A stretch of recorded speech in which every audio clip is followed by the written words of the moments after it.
sometimes it takes these dark, kind of rock bottom moments to wake us up. And my hope is that with the work I do with families, they don't have to reach that point. Struggle is inevitable, and it's actually natural and it's necessary, but unnatural suffering is not necessarily necessary.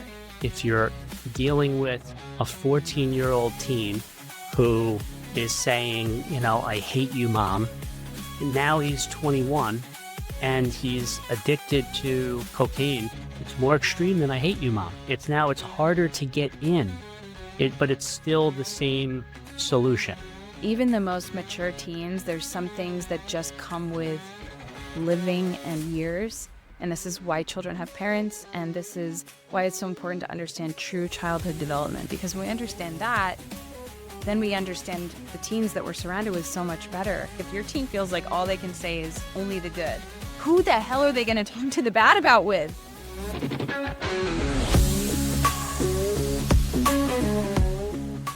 Welcome to the Why Intervention Podcast. I am your host, Christopher Doyle, today joined by Kirsten Cobabe. Kirsten is a former therapist turned coach, specializes in supporting families navigate the waves of adolescence. For over 2 decades, she has guided parents in learning how to listen to and talk with their teens. She engages parents in personal reflection, embracing their evolving role, understanding the teen brain, we're going to talk a lot about that, and restoring harmony in the home. In recognizing this unique stage of development, her hope is to bridge the widening gap between parents and their children, creating timeless bonds. Through compassionate guidance, intentional strategies, and a tailored approach, Kirsten empowers families to pilot these pivotal years with deeper awareness. Her work is not just about addressing immediate concerns, but about lighting the path to a more empowered future, ensuring that today's challenges become the foundation for tomorrow's brighter relationships. Kirsten works with parents, teens, and the entire family constellation with a holistic lens, starting with what is already working. When we know our roots, we can better understand our fruits. I love that. And so I'm very happy to welcome Kirsten Cobabe. How are you, Kirsten? I'm so good, Christopher. Yeah, thank you so much for having me. I'm so happy to have you here. You were a former therapist turned coach. And so was there a specialty to your therapy? What made you transition from therapy to coaching?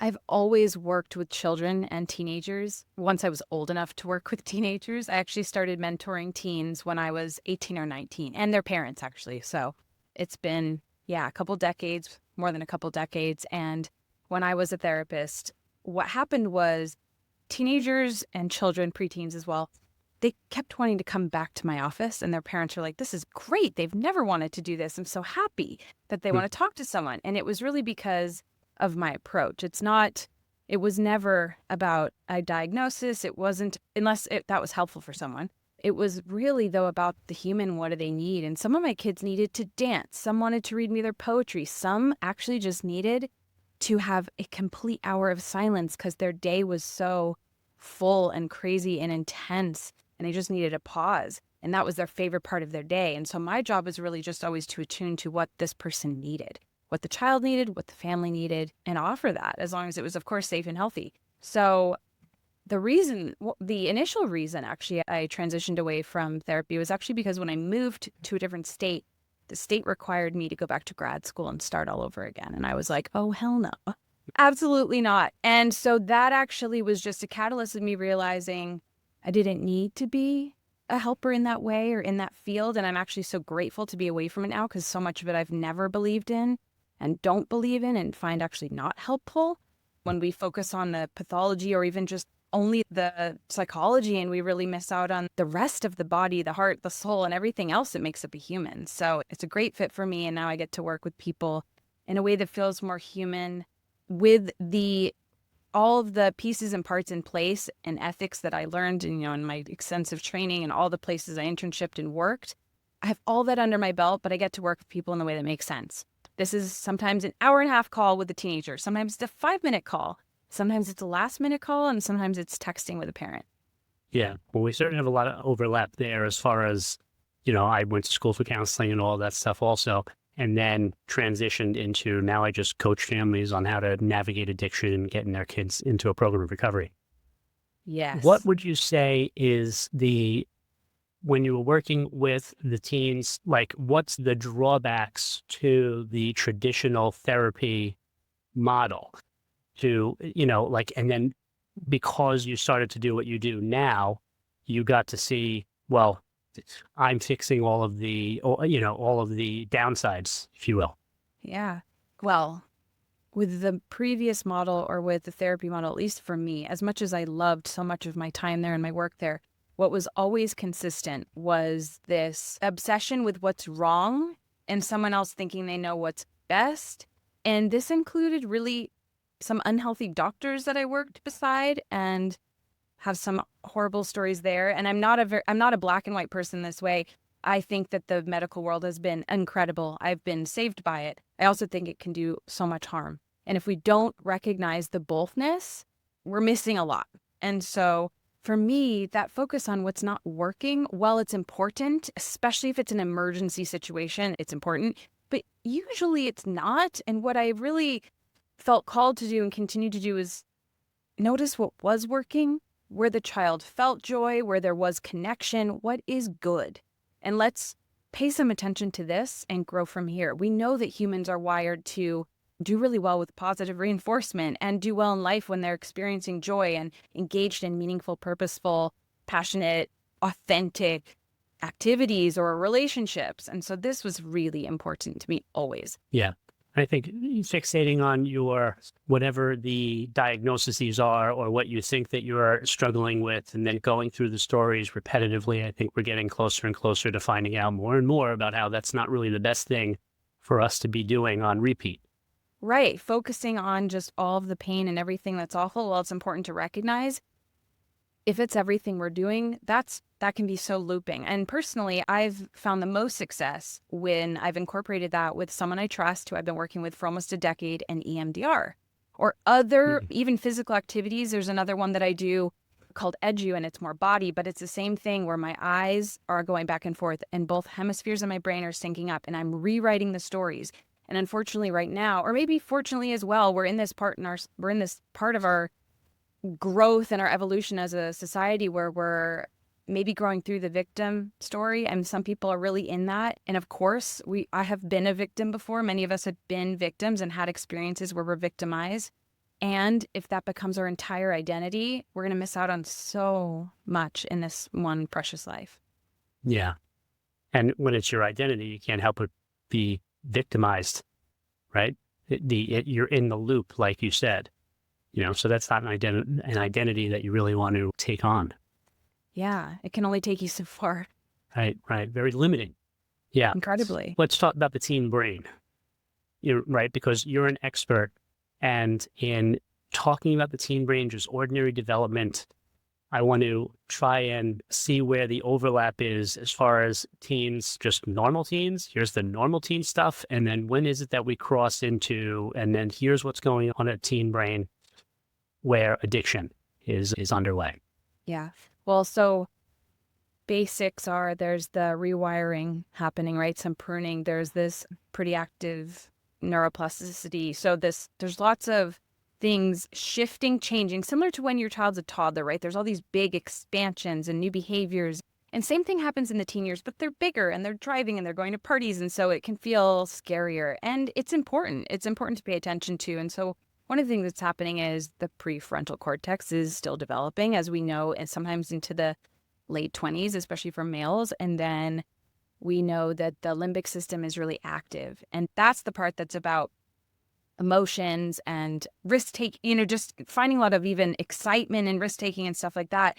And when that prefrontal cortex isn't fully evolved, that ability to understand consequences and think ahead isn't fully on board yet. So I often talk about how parents are like their substitute prefrontal cortex for their teen. And this isn't an excuse to treat them like they don't know anything or be, what's the word? Condescending. It's really an opportunity to go, hey, you're in this really unique time for your brain. You need more sleep. You're going to go to bed later. There's all these different things happening. And I'm here to help you understand that. We can work with it because it's also highly creative, highly courageous, and really special. And so our culture in general doesn't really honor this stage. It kind of tells kids to sit down and shut up and stay inside and just do as you're told. And teens really need to experience risk-taking. And I believe if they don't experience healthy, authentic risk-taking, they're going to find it in unhealthy, inauthentic ways. And it can lead to addiction, especially if they've had traumatic stuff happen in their childhood, traumatic experiences. We can talk more about that too. Yeah. Yeah. We'll definitely talk trauma. But just staying on this thread then. So what would be some healthy risk-taking activities for teens, right? And so, those things that you can begin to seed as a parent to say, why don't we do this weekend, and, test some things out in that way. Yeah, camping, building skills, hunting. You could even lean into entrepreneurial, adventures if your child is into that or wants to start their own business or wants to make money. Learning a new instrument, connecting with new friends, playing a sport, anything new, anything exciting, anything adventurous that's sort of on that edge. And it doesn't have to be and shouldn't be dangerous. That's the whole point, right? We want it to be just enough. So one of my favorite examples of seeing this around Maui, where I live, is in some of the jungles here. You'll see a family hiking. And one day I was watching these two probably preteen boys and their mom and their dad play in the water, and they're scaling cliffs on the waterfall, and they're jumping off the waterfall, and they're in the water, and one of the boys is like pushing his mom underwater, and she comes up laughing, and it was so beautiful because they're just immersed in nature and sunshine and the magic of fresh water, and then they're also doing things that are like right on that edge, safe enough but a little scary, and their parents are right there, and they're all having fun together. So not only is that genuine connection, pure nature, but it's also like, ooh, I'm jumping, and this, like, I get this thrill and this rush. And teens look for that those novel experiences, those exciting experiences. I mean, I remember leaving class. I mean, I went to high school in the 90s, and I would leave class, and I never jumped off anything high because I was more fear oriented, but this short little bridge, we'd all just jump off into the water, and it was so much fun. And as long as there's no big boulders underneath, have at it, right? And so this type of stuff is what we can really encourage with our kids. And sometimes with your kids, you're going to be with them sometimes, but you might also need to find a mentor or a coach or a guide that you trust and has the same values as your family that can be there too, because we know teens also need that as they're expanding beyond their family. Yes. What's funny is that I was a jumper. I would jump off anything I could, constantly. And so it's wonderful that that's your, this fun, awesome example. At the same time, I was jumping off everything, and I still became an alcoholic and an addict. Right. Yep. And so, yeah, I had that outlet, and it was so exhilarating to climb things, jump off things. I had 35-foot, jumps into water and things like that, but still the reaction of alcohol and cocaine for me was the addictive substances where, they just took over. And so you mentioned the prefrontal cortex not being fully developed. And that is what do they say? That's the executive branch of your brain or something. That's control center. That's where you can determine the future a little bit. You can plot ahead and say, well, if I do this, then this might happen, and that wouldn't be good because of this. And so with teens, that is not fully developed until they are 25 years old. Right. So that's what parents really need to hedge against and understand, that when they're communicating with this human being,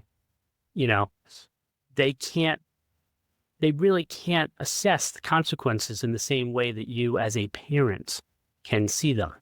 Exactly. Even the most mature teens, there's some things that just come with living and years.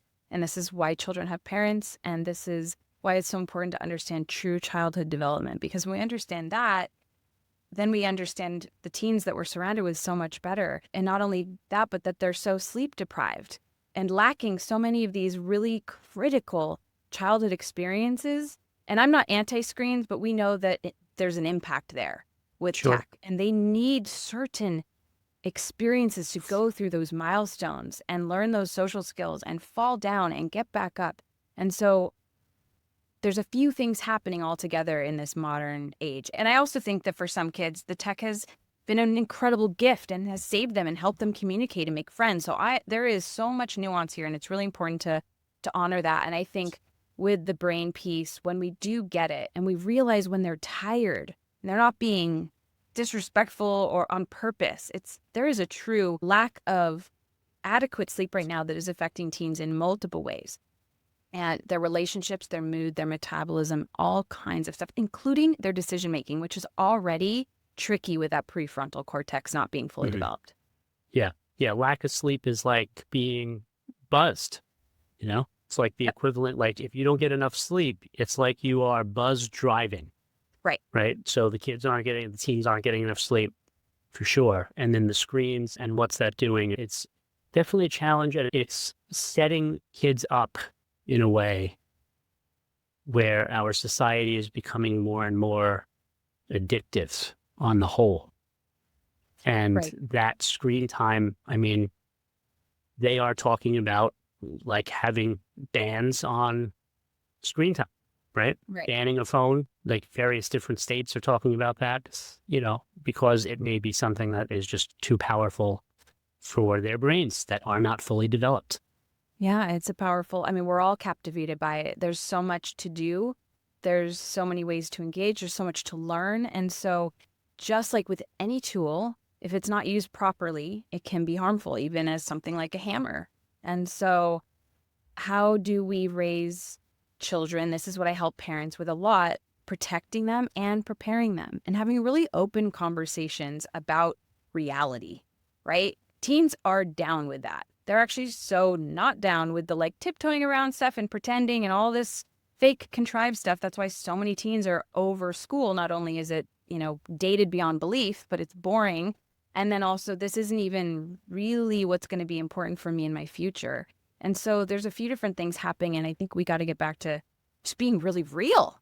Here's what Mhm. we're dealing with. All of us at every age. And yeah, it might look different for you at 13 as opposed to 43 or 53, but we're all in it, figuring it out. And there's some things we actually need to do as a family to, keep ourselves healthy and well, just like with our physical health, just like with anything, any other part of our health and wellness, well-being. So is there like a particular challenge that parents come to you with that seems to be most frequent right now? Is there a percentage challenge that the parents are coming to you for? Yeah, mostly school stuff actually. School and some screens. And the screens always sort of bleeds into this social skills, emotional regulation skill conversation. And so there's this concept that if you can't talk about the things that your kid could see on the phone, they shouldn't have one, right? And so Mm. whether it's, illicit visual stuff or things they could read or news or anything that could be quite graphic, that's important to talk about ahead of time. It's also important to know that your teen really understands that everything they do there is forever. I mean, if I think about myself at 14 or 15, I mean, I remember getting in trouble for being at a party. We took pictures with a Polaroid or a disposable camera or something. And that's not even the whole internet. That was just someone's mom found out we had a beer or something, right? And so this is big stuff, but sometimes their brain doesn't quite grasp what forever means. And so there's a lot of prep, a lot of proactive parenting needed to really protect and prepare your kid for just what the world is right now. How do you explain forever to a teen? That just blew my mind because I just transported back to being a teenager and was like, yeah, there was no forever. Nothing mattered in the year 2005, Right. like that's like a million years from now.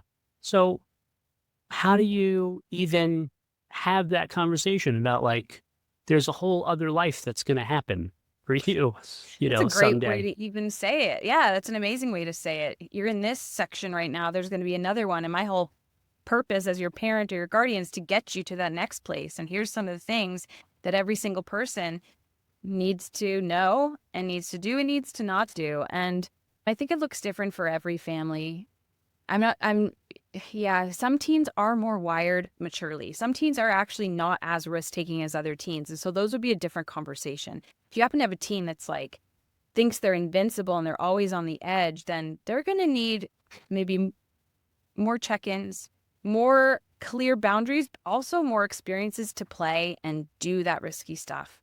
It really might be true. And I totally get what you were saying earlier about, yeah, I had all that and I jumped off and I still, right, dabbled in or fell into and had these, potentially life altering experiences and addictions. And I have people in my life that I've experienced that with. I've survived actually a few different near-death experiences because of someone else's addiction. And we know that it doesn't just affect the person, and that would be plenty. One person Mhm. is plenty. There's a ripple there, right? And so Of course.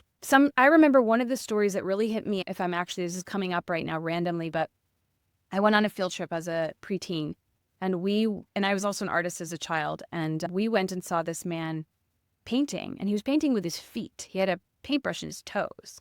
And he said, the reason I have to do this is because this is the only part of my body I can actually move anymore. I'm now completely paralyzed because of a car accident from drinking and driving. And that hit me hard. I Mhm. remember it didn't stop me from having a few, not personally driving under the influence, but being around people that were, and being in a car at one point and losing a friend to that. And so even with that really striking me, it didn't completely take away every opportunity where I might be involved in something dangerous. I didn't have parents talking to me about this. I didn't have a mentor talking to me about this. And this is part of the reason why I do what I do. And I'm an extra person for a lot of families, because sometimes teens will hear the same message better from someone who's not their parent. There's something about that age where they're like, wow, when their parent's voice starts going, right? And so they need other people to deliver these same messages and check in with and know that they matter and help keep them safe and help them to feel empowered and ready and aware and knowledgeable about their choices and what's going to come down the tracks when they go to the Mhm. party or they get in their boyfriend's car or whatever it is. How did this become like working with teens, especially? Like, what is it about teens that really draws you to that work? Always had a natural ability to connect with teens. And I think it comes from my teen years, truly. And fortunately, have done so much healing work and feel really great and complete with so much I went through. And there was a time in my life where I needed someone like me to talk to about stuff. Like I said, I didn't really have my parents. I didn't know that they really would be able to listen or hold space. And a lot of people have that experience. And if I had, it would have been so interesting for me to have had these conversations about psychology or about even ACEs, right? These adverse childhood experiences and trauma that we can go through in life, and addiction and healthy relationships and all of that. It would have been so fascinating, delivered by the right person in the right way with the real true connection, or with my parents if they were able to. And so I really feel it's important, and I know I've made this decision perhaps in another lifetime, but certainly in this one, that it's my role here to be that extra person. And Maui, maybe it's the auntie, but that mentor and guide for people that need that person to talk to about stuff and to help them keep themselves safe, to help them understand how to be an empowered, integrated, whole person. And it's a joy to be with parents along that journey. So my experience as a teen really influences how I work with families today. Even though I grew up in a different time, so much is still timeless in child development. And it's really important that we remember that as the world shifts and changes. There's ancient truths that are always here, no matter how modern day we are. And to stay connected to that is important. And I'm really lucky to be here. And I wish that the person that I had some difficult experiences with also had someone that they could have had guiding them and supporting them and helping them. And I can only hope that person has since woken up and realized some things. And sometimes it takes these dark, kind of rock bottom moments to wake us up. And my hope is that with the work I do with families, they don't have to reach that point. Mhm. Struggle is inevitable, and it's actually natural and it's necessary, but unnatural suffering is not necessarily necessary. Yeah, I'm all about not getting all the way to rock bottom. Yeah. That's for sure. Yeah. So, your experience with teens is based on your being the person that you wish that you had, Absolutely. essentially. And I imagine that then, and your natural connection with teens, that is what spills over. It's kind of like you're teaching parents how to do what you do naturally, what you have a knack for. Right. And would you say that your work kind of is more with parents or more with teens?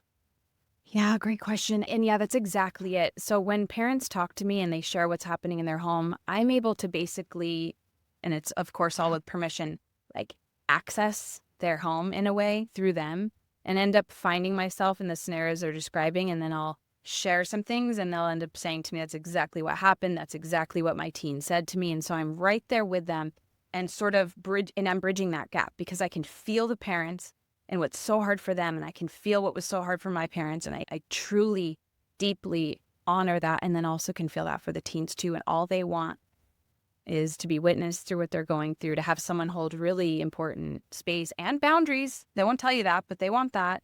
And the work is amazing with teens, and there's so much I can do there. And I will say that the parents' work, inner work, makes the biggest outer difference. Of course. It's just how this world works, right? It's like what's inside is what then is outside, and we are all creating it. And so I've had parents that I don't even talk to their teen, but they'll make an internal shift really intentionally, and then they'll say, wow, it was almost immediate that my teenager started talking to me tonight or came to me and shared something, and that hasn't happened in a long time. And that's because teenagers are so, all of us, but especially teens and children, are so attuned to their parents' energy. They are reading you. They don't even know they're reading you. They're just able to. They've been with you since forever. It was their survival was based on how okay you were. This is why we're learning that moms who are breastfeeding and looking at their phone, it's actually really stressful for their babies because the mom looks distracted, maybe distressed. And the baby is like, where are you? Do I even matter? We're supposed to be locking eyes here. And so all of this stuff really matters. Everything we do along the way is foundational. So if anyone here is like, oh crap, I didn't do anything right when they were little, the teen years are the second chance. And it may be less time together, but it doesn't mean it's less important. Wow. That was really insightful. Survival is, based on that connection with your parent. And work, of course, I invited you onto this podcast because I, work with families and I deal with now, basically we've gotten to the most extreme problem you have, right? Your teen, if I'm working with parents or your, child in their early 20s, sometimes late 20s, early 30s, but still, if I'm working with parents, it's the most extreme thing that you got to deal with, right? Right. And the reason why I love speaking with someone like you is because everything that I then coach the parents on, it's like I'm trying to do in a week what you could have been doing had you been working with someone like Kirsten. Wow. Yeah, exactly. Right. And this is what's most natural, actually. What is more natural about raising children is having people around helping you raise your children. Of course, safe, sound, sane people, hopefully, because it's not any village. It's got to be a good village. And so this is what is more natural. It's not being alone in a box, separate from everybody. That is really stressful on most people, at least a lot of the time. I mean, even a more introverted person needs support.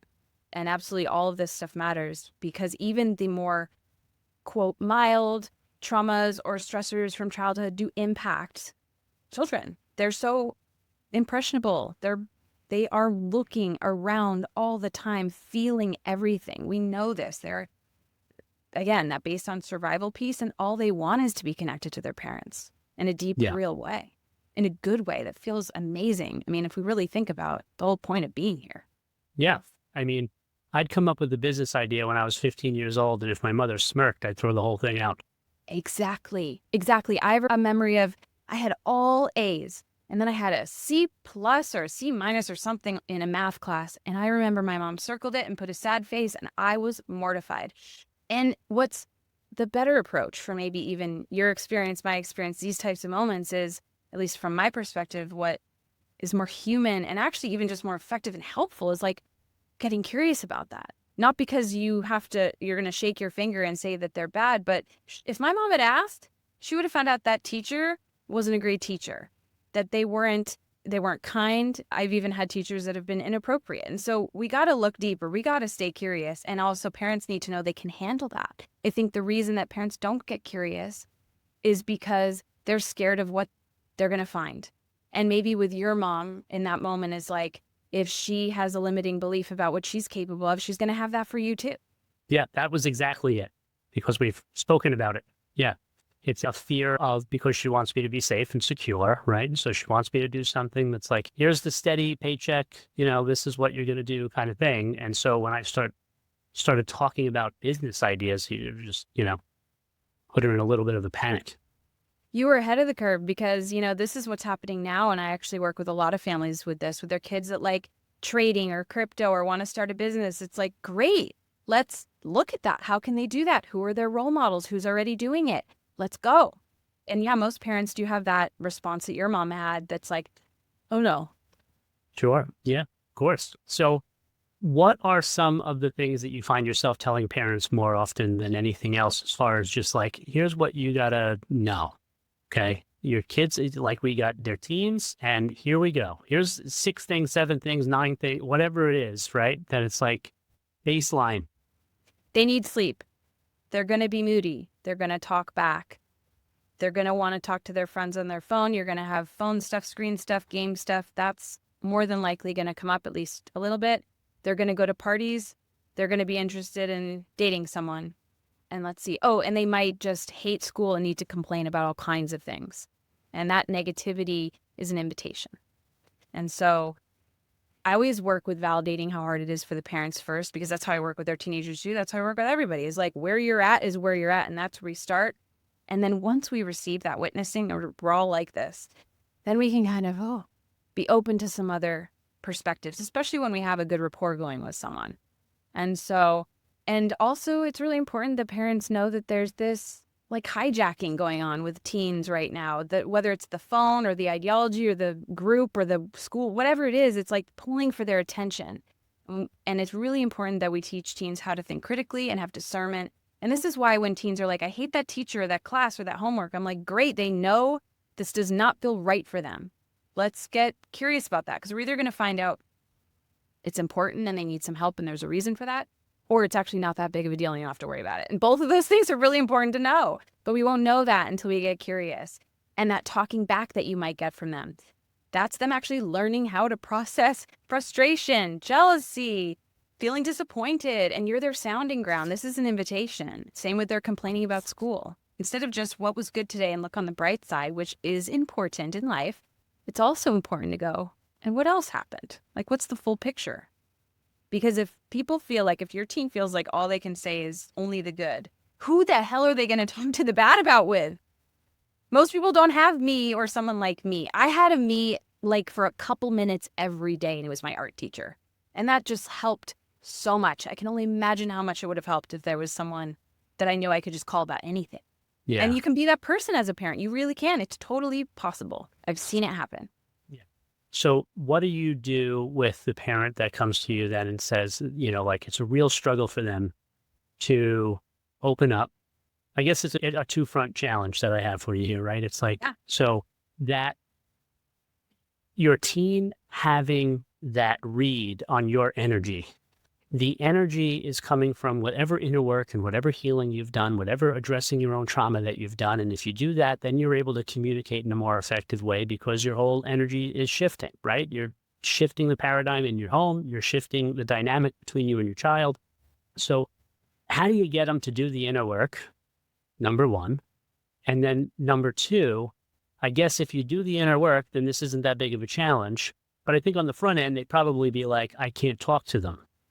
Right. Mm-hmm. So it's like the solution is going to be doing that inner work. But so where would you address it? I guess, would you do what would you handle first? And how am I going to crack myself open to be able to have these scary conversations with my teen?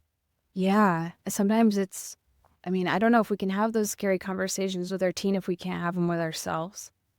Right. And so some of it's, the people that reach out to me are at least ready on some degree.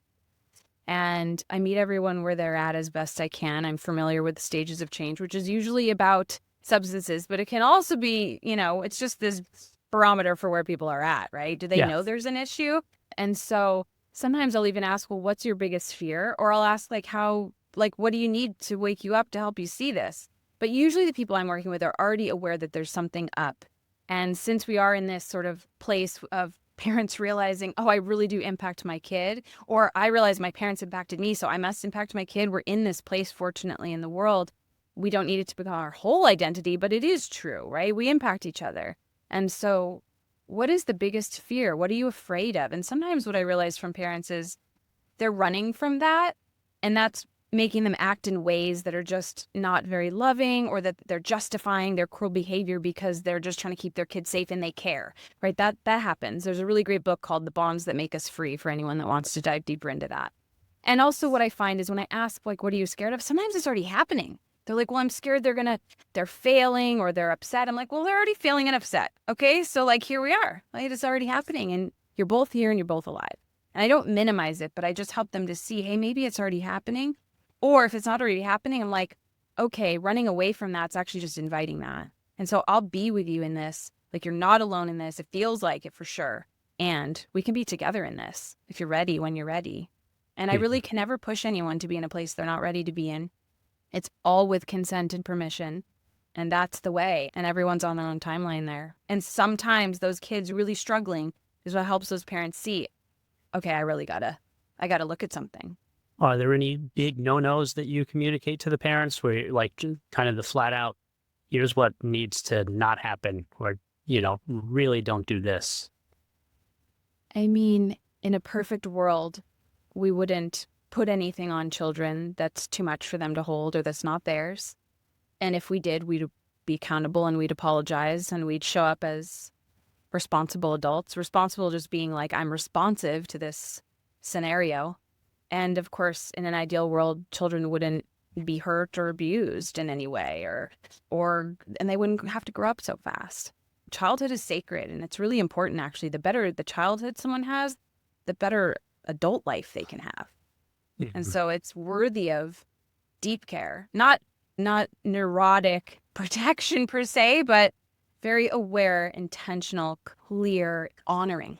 Yeah, you mentioned the ACEs earlier, the ACE study.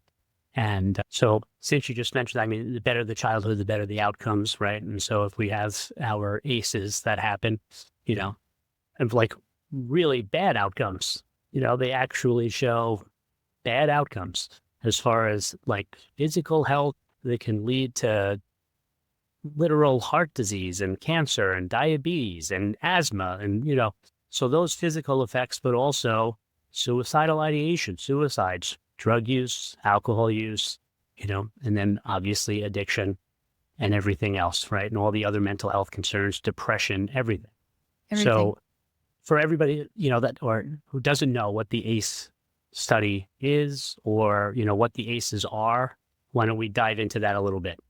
Yeah. So if I understand even how it came about, it wasn't intentionally, it kind of came about from another study, right? Weren't they studying people that I think were overweight or there was some other health issue, right? And Right. And some people after the study gained the weight again and they're like, what's going on here? Is that how it went? Yeah, it was a massive study. It was obesity related to start. It was like 17,000 people. I think that was the intention in starting. And then that's when they discovered all of this, childhood data. Yeah. So they discovered that, basically everyone or most of the people that sort of fell back into that out of balance or unhealthy weight had serious trauma from their childhood. So ACEs stands for Adverse Childhood Experiences.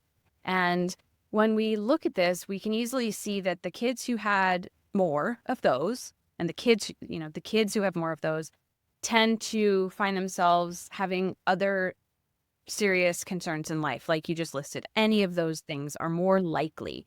What we also know is if a child has support, really good support, along with whatever the hard stuff is they're going through, it doesn't always become a trauma or get stored in the body like when we don't have support. And that's why I always say it's not the thing that's the most painful, hard, and scary. It's being alone in the thing. And so this is also motivation for the work that I do. We already do so much alone in our heads and our bodies all day. Like we do not need to be alone in everything, especially this stuff that's hard. We need each other. This is why in ancient cultures, and I mean, this is why it's a practice that's coming back, I think, being in circle together, sweating together, talk story together. There's all of these ways that we as humans over our history have been together doing things that are hard or have even brought up big emotions so they don't get stuck and stored. And so this is what I think would be happening more than just the talk therapy, right? It's like, let's have these experiences. Let's hold each other in a real way. And this doesn't have to be like woo, and it should never be fake. It should always be with permission and really intentional. And so, yeah, when we know that these experiences can have these ripple effects, I mean, it's helpful to know that. And if we can be kind of ahead of it and proactive rather than reactive. It's so supportive. And if stuff happens, because life is going to throw things at us, that good support makes a huge difference. And I Mhm. know that, like I said, some of the things I survived with one person in particular, he didn't have support, I didn't have support, and you find sometimes yourself in these unhealthy dynamics. And if we don't realize what we're in and what's happening, we're going to really struggle to realize why. And it's going to be a long unraveling, unlearning. And we don't have to have those experiences. They are not necessary. And they're just they can be so hard to recover from. Hence all these other things that we know that humans struggle with. I've worked in prisons before, and let me tell you that almost every one of the women, if not every one of them, had serious abuse history. Mhm. And they did things to harm themselves, and then they got caught for it, and then they were in prison. And their whole life was turned upside down. And, you could say this in so many ways. And it's not an excuse. It's just true. And so how do we prevent some of this stuff? It's not about Yeah. sheltering. It's just about knowing the impacts of our words and our choices. And as adults, it's really our responsibility to be adults. We don't just become elders, right? This is a choice that we make. Yeah. It's not an excuse, it's an explanation. Exactly. So, it's like, this is what happened. Yeah. And when you understand the ACE study, so when we're talking about so what are these things, right? So Right. it's in childhood, it's physical abuse, it's sexual abuse, it's physical and emotional neglect, it's emotional abuse. And then additionally, it's divorce, I think, Financial stress. financial stress. It's, substance use, right? Addiction in the home. And that's just a household member, someone in the house that has an addiction. Mom being the subject of violence from dad is another. And then having a household member who's incarcerated, having a household member with a mental illness, right? Mm. So I think that's pretty well covered. I think we got them. We got them Yeah. all. And Thanks for so clarifying all that. Exactly. the way that the study, what it suggests is that if you have 4 or more of these, then there's just this cascading effect. So we're talking about looking at childhood. If you have 4 or more of these, here's all of these various health outcomes that are not good, and you can see it. The data just shows it repeatedly again and again. So I think when you were talking before about the future and these things not necessarily having to happen, and teens are not going to find their way out of that on their own, right? They're just not going to be able to. So when you came up with the analogy before, it's like a child breastfeeding. It made me think, okay, so early childhood, it's like physical needs, and then teenage, it's emotional needs. Does that sound right? Yeah. I mean, definitely that. Yeah, absolutely. Because teenagers become more complex, right? They're starting to develop deeper thoughts and see the world through new eyes. And there's a deep need to process. So it's like, allow me to go through this wild swinging this way and that way, and just show me that you are a sturdy presence through all of this, that you can handle this, you can take this, and take the literal things that I'm saying with a grain of salt, and just, Yes. hold space for this emotional, firestorm at times. That's right. That's what parents can do. Parents can do their best to regulate their own emotions and stay present, connect instead of correct, or at least before correct, right? And also, you want to be that person your kid can talk to about anything. That's how you're going to remain influential, is when they know they can just say, hey, mom, or hey, dad, this is what's up. This is something that's happening, and not be scared that they're going to get in trouble for the thing their friend did or the thing that happened. They need to be able to talk to someone about the stuff that they're going to encounter. And it makes a huge difference.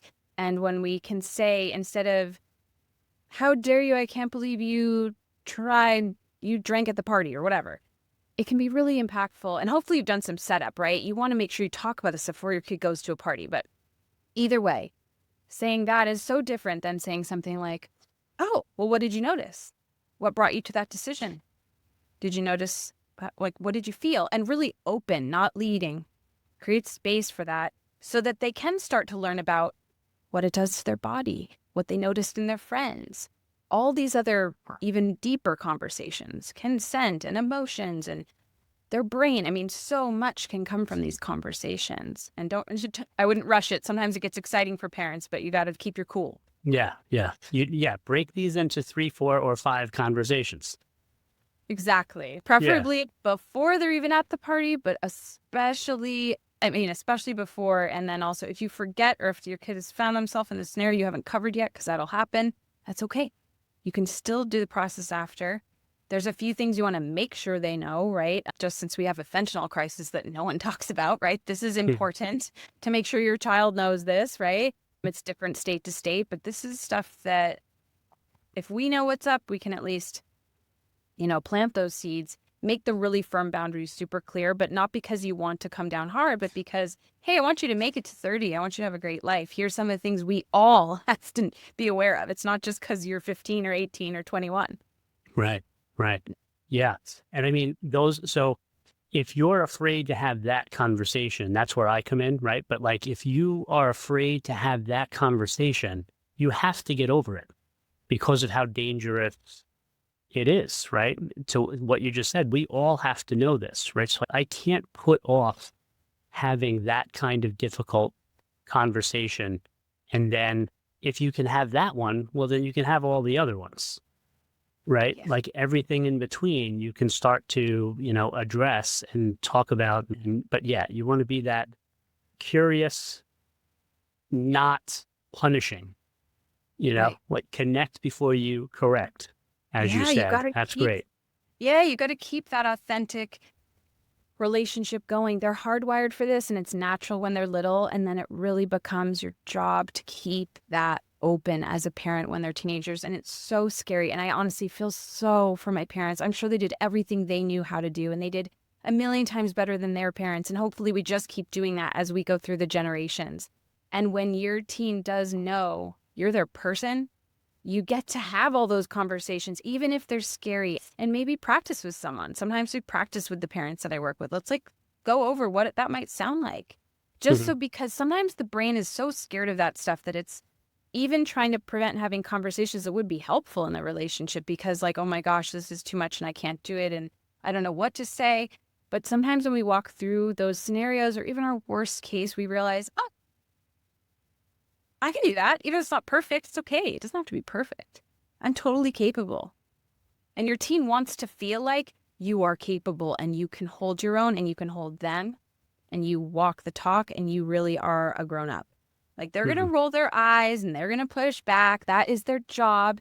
Counter will is happening. Their budding autonomy is blossoming and it's really healthy and good. And they need to know you're steady and you're like a safe harbor, because they are it's wavy.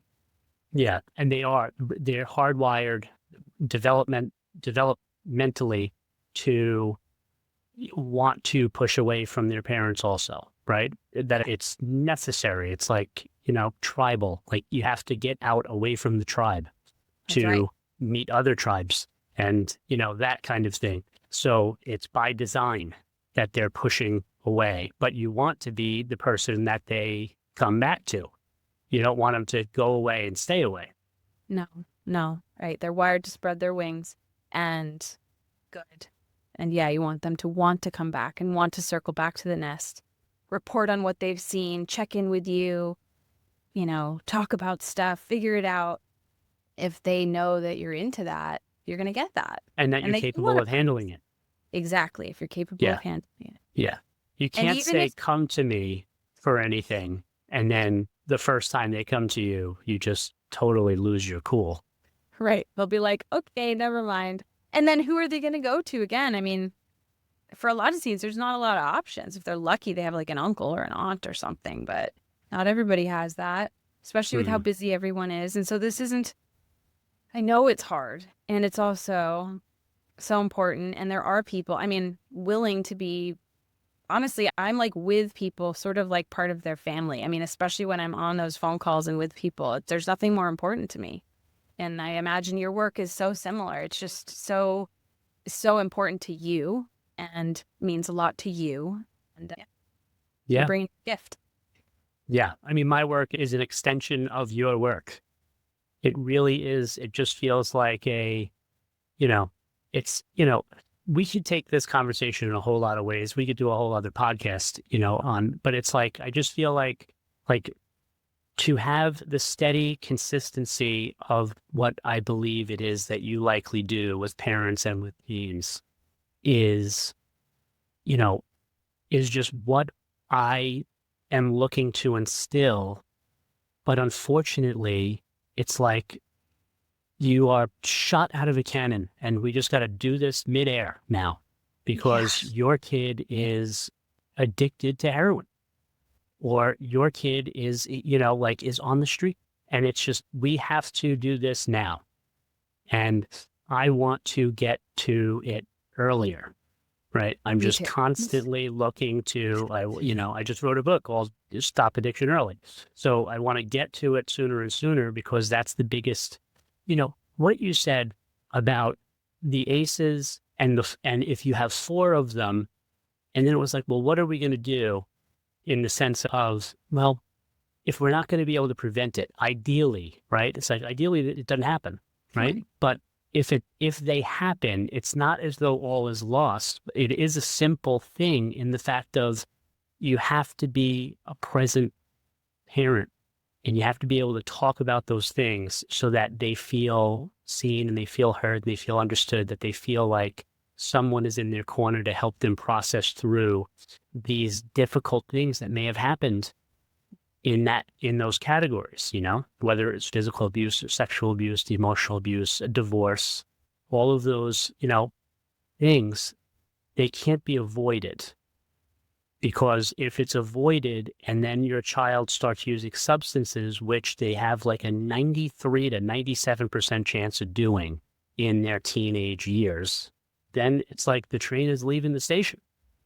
And that substance, say it's a substance, is because there's this desire for relief, self-soothing, joy, peace of mind, distraction. I mean, it is actually their best efforts to take care of themselves if they're just feeling out to sea, for example, right? And so I used to work in community mental health and with some of the most just at-risk people. And often what I watched the medical model do was just want to take everything away. And while I understand that, and sometimes that's important if it's an emergency, dire situation, etc. And for some people, they were smoking cannabis and the doctors wanted to rip it all away. And I'm like, we can't do that without any other tools in place, at least most of the time. That was what I saw. And it became more and more apparent as the years went by. And so the group we had, I went out into the community and I spent time with people at least once a week. And the effects of it were amazing. ER visits went way down. Drug use went way down. It was just that human to human actually connecting with someone. And we would walk in nature, and there was all kinds. We would do art, lots of things. Sometimes we just do nothing, and it was just a break. So it's really unrealistic unless it's an emergency and necessary. Of course, those are moments that we have to deal with too. But gosh, if we can start offering these tools and these other ways of coping, and that's why all the early stuff that I did, I mean, I was a nanny, it was all about doing what you love, being involved in what works for you, feeling supported, seen, and witnessed. And this isn't like tiptoeing and there's no bad things that happen. It's just like real life. And you're just in it with them and you're present with all that is, including like, I don't like what's for dinner. It's like, oh, you do not like what's for dinner. Okay, what don't you like? It's not a big deal. It's all okay, right? All that stuff, just be with them. And then along the way, they just learn how to be in their emotions. It's one of the most important things that we can help children with, being in their emotions, because then they notice that they don't last forever and they make it through and someone was there and they're still lovable and they're still loved. And then, yeah, if you have some tools, I mean, for me personally, artwork was it for me. Other people, it's sports. Other people, it's friendships. Other people have many. And thank God we need those. Yeah. And, I don't know who initially was quoted as saying that the opposite of addiction is connection. But again, it's like, so everything that you said it's human connection. It's the basics, right? It's the basics. But then when you get into the extremes, guess what? It's the basics. It's still the basics, right? The basics. It's just, it may be more challenging to initiate. It may be more challenging to apply, right? If you're dealing with a 14-year-old teen who is saying, I hate you, mom. And now he's 21 and he's addicted to cocaine or something, right? It's more extreme than I hate you, mom. It's like really, it's harder to get in it, but it's still the same solution. And so that's where I'm trying to emphasize here that we're along a spectrum. And so the sooner that you start dealing with just the potential for the lack of connection and the disconnection, and if you're aware that these ACEs are in existence, it's like this is hard data that shows that if you have 4 of these, there's a higher likelihood. If you have 4, it's like a 12%. I don't know if I'm saying it right.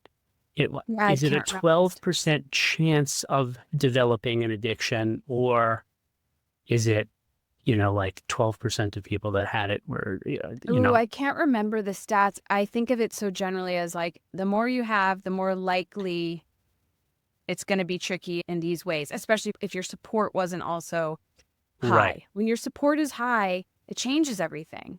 And again, it's such my motivation for being, with children and having them learn these skills early on, because they will serve them forever. And so often we excuse all these tiny moments, or we miss the tiny moments along the way. And it's not about being perfect all the time. That nobody's doing that.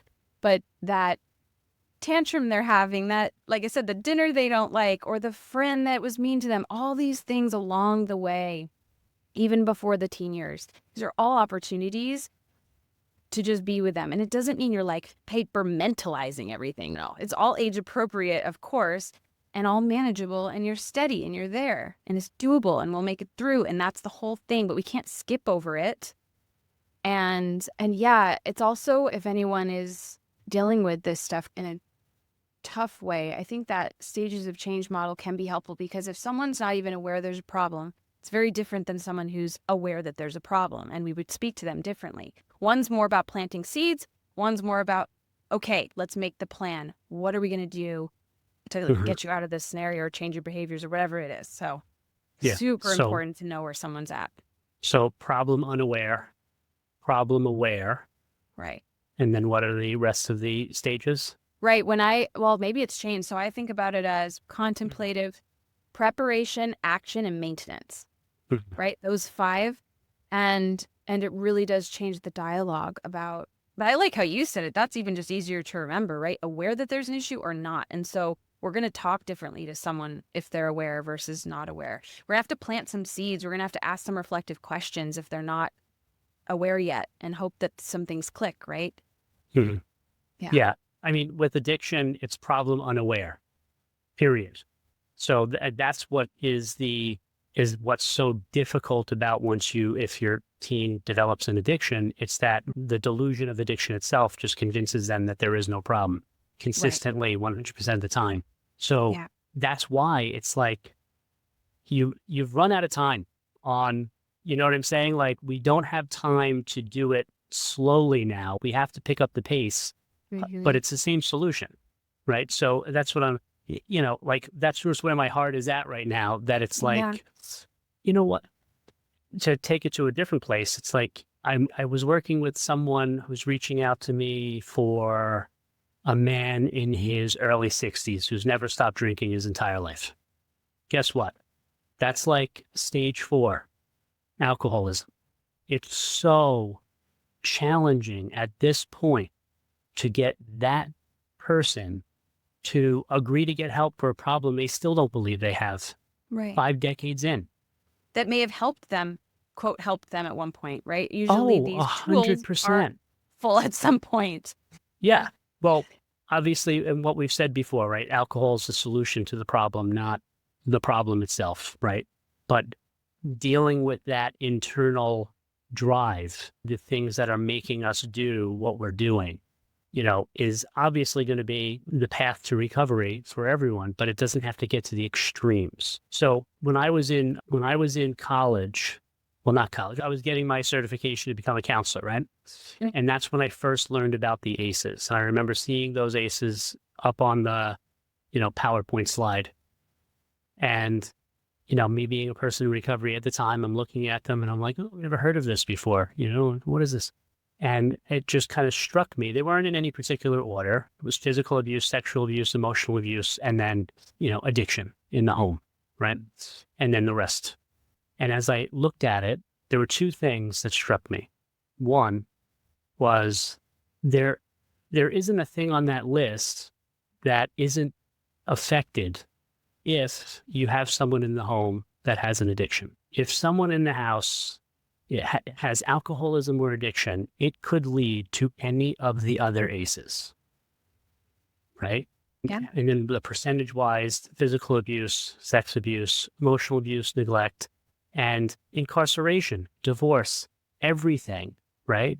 And so that's where it was like, well, if you do something about addiction, you're going to really make a difference on all of these, right? And then the other thing is if you saw, your next door neighbor and you knew that the kid was being physically abused or sexually abused, there's immediate action that you're going to take if you knew that, right?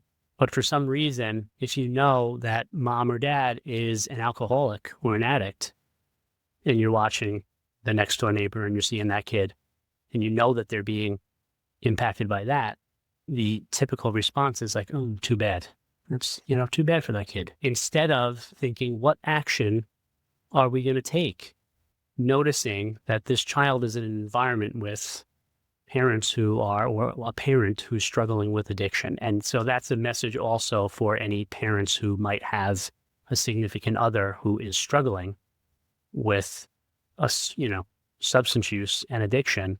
That can lead to any of all of these other ones, right? Right. And where's the pain for that person that's in that cycle?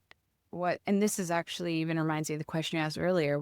Do you have more impact with the work with the parent or the kid? And right, the parents are the ones creating the environment of the home. It's just true. And this isn't a blame thing. This is just reality.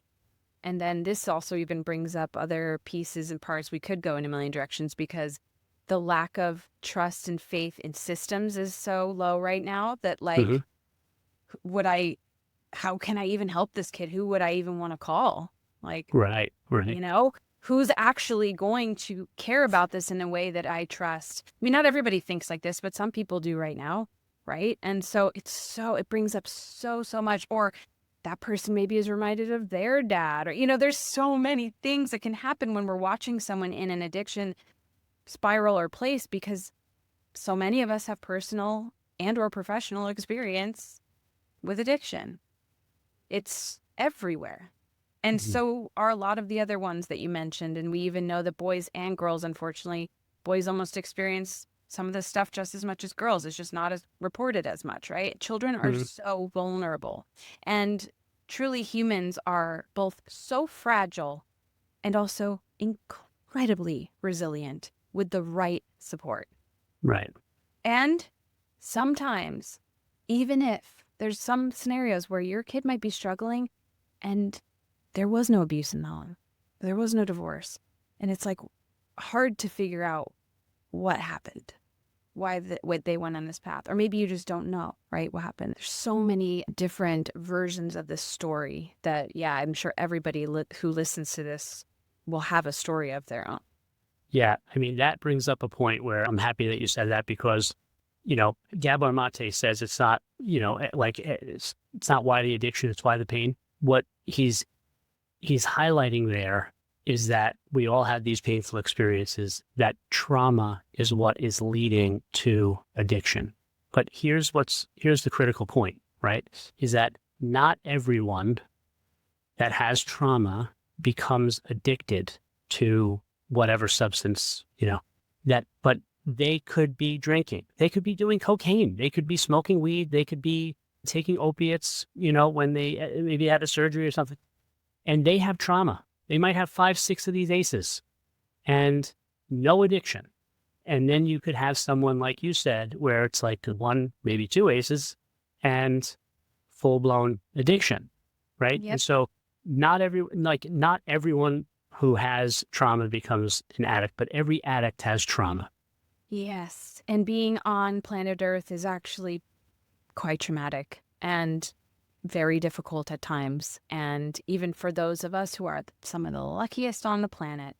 And yeah, I'm someone that definitely scores on the aces, and I do not have an addiction to a substance. And I know, and I know, like you said, some people that might have a few and it's full on. And so this is actually hopeful in many ways. It also brings up a lot of uncertainty and questions, of course, too. And it really makes it crystal clear to me. It really crystallizes that truth that having the right kind of support and people around makes all the difference. And perhaps even knowing what you're here for, maybe it's also like a joy or a passion or a gift. I know that's helped me because I've been connected to it my whole life. And then maybe for some people, a belief in something higher or beyond, this can be so helpful too. This was, of course, part of our lineage as humans, and the ceremonies we were in was the beyond. It's like the right now, right here together, and something beyond to like believe in or guidance. It could be your ancestors. It could be someone who's alive here still. And I love how you said that, though. It doesn't mean if you have trauma that you become someone who has some addictions or an addict or however you want to phrase that. But yeah, there's a story for everybody who's struggling with substance. Yeah. And I said that to relieve the feeling of potential guilt or feeling as a parent that you've made mistakes. And what I'm saying is that I don't care what the mistakes were, not everybody becomes an addict because of those. So if you're struggling with a child who has an addiction, it has nothing to do with anything you did or didn't do. It's just them. It's just like a peanut allergy. Some kids have it and some kids don't, right? If 93% of all of the teenagers are trying a beer at the same time, right? If you could run an experiment where all, I don't know how many teens are there, 15-year-olds right now. There's 227,000, making it up. 227,000 15-year-olds tonight who are going to have a beer for the first time. Statistically speaking, for no reason whatsoever, 10% of them are going to be alcoholics. And it's going to be starting right there, that the experience for them, they were just taking the risk like everyone else. All the 15-year-old risk, they were doing the natural thing. They took that first beer, and then 10% of them were like, can I have another? And the other 90% were like, whatever, sure, or can we take it or leave it? But 10% of them, it was, that's great, and I need more of that. Yeah, and so why is that, right? And what's happening in that person's brain and body, and what have they gone through, and where's the pain? Mm-hmm. Yeah.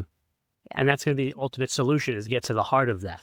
But right now, it looks like it's just all fun.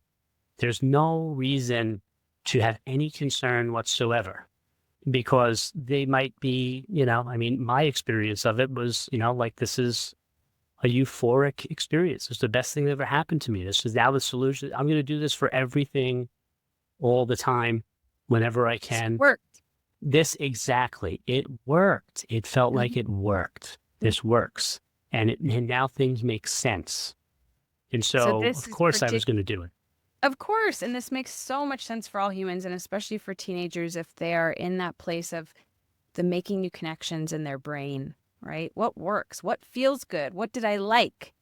All of that is really is so heightened, so highlighted, and just feels bigger than other times, right? Everything is just elevated. The sadness, the excitement, everything in between. And so to be able to talk to your teen about that, even prepare them for that, just if you go to a party and if you drink, here's what you might notice. Here's what you might ask. And I'm here and we can process it if you choose to do that. And of course, you're telling them how to also stay safe, right? That's obvious. Yeah. I mean, what I do, so I have a whole connected response method. So one thing I would say is, for parents, if you have a teen that's under, 21 years old, just have a blanket statement of, our expectation is that you're not going to use substances. Right. You're not going to drink. You're not going to do anything. And then you're also going to be, explaining about fentanyl, as we mentioned earlier. You're going to be explaining about you can't trust anything that anybody's giving you. But still, even beer, even weed, there's under no circumstances are we comfortable with you doing that until you're 21. And really, we'd be more comfortable until you're 25 because that's when your brain's going to be fully developed. Yeah. And if there's any family history of addiction, I'd throw that in too. But it's not to say that they're actually going to listen.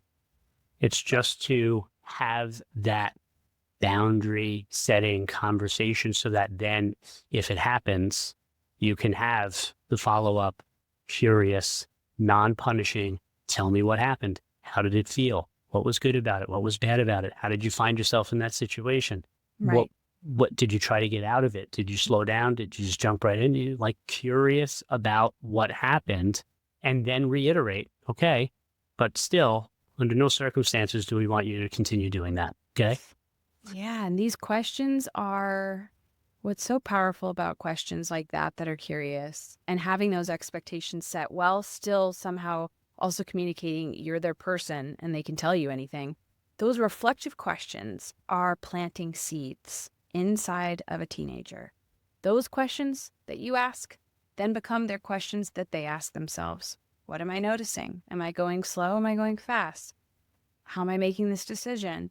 All of that becomes what they start to do. And that is the magic of reflective questions and true connection and being a truly influential person to who they want to follow. And I don't mean follow like do whatever you say in a manipulated sort of way, but in a, I really respect my mom or dad or my whoever this is, and I trust them and I trust the relationship and I want to do right and I have goals in my life or whatever that is. Not every teenager feels that way. And I wish they did. Yeah. Yeah. So And speaking of questions, it's definitely possible. So was there any question that you wish I would have asked during our time here? I don't think so. Yeah, I don't think so. These were great. I'm glad we got to talk about all this. Yeah. I'm really grateful that you came on. One thing I want to say is that your insights are phenomenal. Everything that you share, like social media, when I read your posts and I see these things, I mean, she's like brilliant. It's like, she is brilliant.